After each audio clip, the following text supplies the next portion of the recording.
Está aberta a temporada de matrículas nas escolas particulares para o ano letivo de 2021.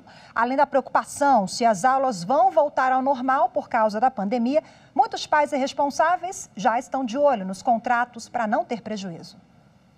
O fim do ano letivo se aproxima e as escolas já estão a todo vapor com as matrículas. O Pablo é pai de 2 crianças e já está de olho nas vantagens financeiras que os colégios podem oferecer. Eu procuro verificar os preços das escolas próximas, procuro verificar se o reajuste oferecido está correspondente ao índice inflacionário e procuro verificar as cláusulas do contrato para ver se existe alguma situação abusiva. Então eu procuro sempre conversar com a escola, e sempre barganho por um desconto. É mesmo preciso ter atenção nos contratos. A escola deve divulgar a proposta no mínimo 45 dias antes do prazo final de matrícula corrente, com o valor da anuidade e o número de vagas por sala. É muito importante estar atento para que, se dê direito à transparência total das cláusulas contratuais, depois se tenha clareza dos valores envolvidos. Muitos dos valores do ano de 2020 foram renegociados por grande parte das escolas. 3, que se tenha todo um cuidado com relação a qualquer tipo de cláusula abusiva que exija das famílias algo maior. É bom lembrar que as escolas não podem exigir garantias para a assinatura do contrato, como cheques pré-datados. Ao negociar formas de pagamento, o valor não pode ultrapassar o total da anuidade escolar estabelecida no contrato, que tem validade de 12 meses. Antes desse prazo, não pode haver reajustes. E mesmo com a pandemia e as aulas virtuais, os colégios podem reajustar o valor das mensalidades. O aumento pode ser feito uma vez ao ano. Em caso de dúvida, o pai pode pedir ao colégio uma planilha de custos e gastos e que justificam o percentual de acréscimo. E caso o responsável desista da vaga antes do início das aulas, ele tem direito à devolução de valores pagos. Mas um detalhe, se tiver despesas administrativas e isso constar no contrato, a escola pode reter parte do valor pago. E para repercutir o assunto, eu converso agora com o presidente da Associação Procon Brasil, Dr. Felipe Vieira. Seja muito bem-vindo, obrigada pela disponibilidade em participar conosco. Boa tarde para o senhor. Uma boa tarde a todos, um prazer enorme trazer essa palavra dos Procons de todo o Brasil para esclarecer ao público.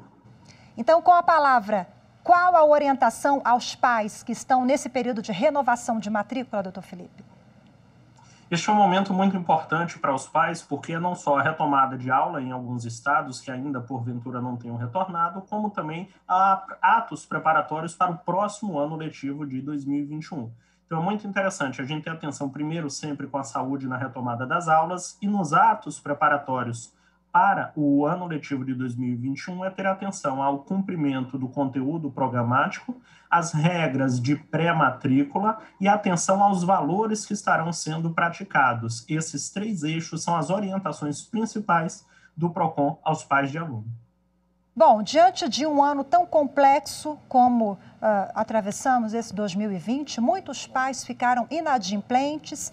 Esses alunos, eles podem ser impedidos de estudar em 2021 na mesma instituição, sem que essas parcelas não tenham sido todas quitadas?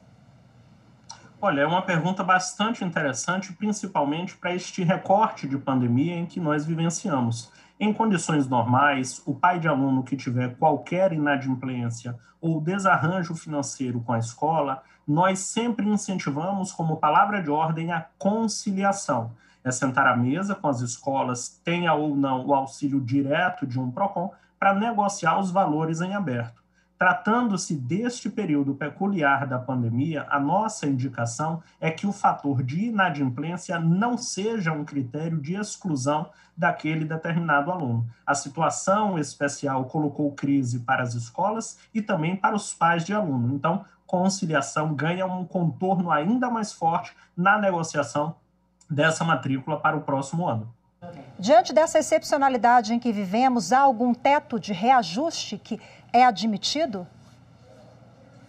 Aqui a gente precisa fazer a separação de dois cenários, que é o cenário de reposição financeira a partir de todos os descontos ou readequações financeiras de um contrato e um momento de renovação para o próximo ano letivo. A indicação que se faz entre pais de aluno e escolas é que coloquem sempre na ponta do lápis, no dito popular, para que se chegue a um valor que se considere justo. Nós entendemos que pode ser um ato de atravessar a linha entre o preço razoável e o abuso econômico de determinadas empresas, se esse reajuste for um valor sem justificativa. As duas principais legislações são o Código de Defesa do Consumidor e a Lei 9.780 de 99, que toca especificamente sobre o controle ou monitoramento dessas mensalidades. Para nós do PROCON, não há um índice necessário, mas existe a justificativa plausível na alteração do valor. Caso ela não exista, seria a hipótese, talvez, de enquadramento pelo artigo 39, inciso 5º, que considera abusiva qualquer reajuste sem justificativa prévia e conversada entre os pais de aluno nessa hipótese aqui. Agora, se a escola condicionar o retorno às aulas à elaboração e eficácia de uma vacina, nós não sabemos quando ela vai sair, ainda estamos no âmbito das ideias, faltam alguns meses pelo menos, a gente espera que chegue logo, mas enfim, num eventual homeschooling ainda, as crianças continuam estudando em casa, o gasto consequentemente para a escola é menor, há algum diálogo em torno disso, ou esse diálogo, ainda que a gente sempre preze pelo diálogo, ele pode ser levado em consideração para fins contratuais e um eventual desconto na mensalidade?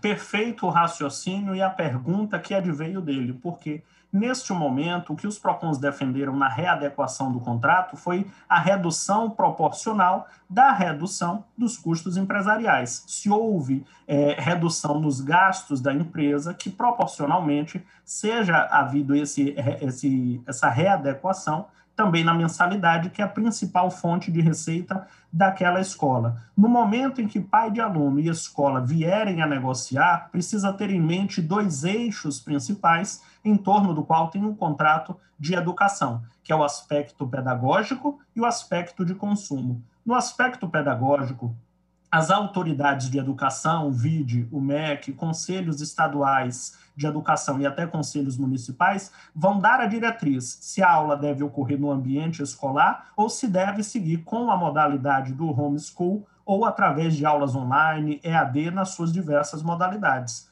Ter esse retorno para o ambiente físico ou continuidade no ambiente virtual tem impacto direto, ou seja, a pedagogia tem impacto direto no segundo eixo, que é o eixo de consumo. Havendo retomada dos custos, havendo retomada dos gastos por parte da empresa, é de bom tom, de harmonia na relação de consumo, que haja o restabelecimento de alguns valores de mensalidade, sempre primando pela harmonização e conciliação. Qualquer que atravessar a linha e beire a abusividade pode ter que se justificar a um PROCON do Brasil. Ok, fica aí a orientação, conversei ao vivo com o Dr. Felipe Vieira, que responde pelo PROCON Brasil e deu ótimas orientações para nós pais, né? Que esse momento aí é precioso, já às vezes dói no bolso pensando para 2021. Muito obrigada, Dr. Felipe, até a próxima. Estamos sempre à disposição e sempre que precisar, pode procurar o PROCON mais próximo.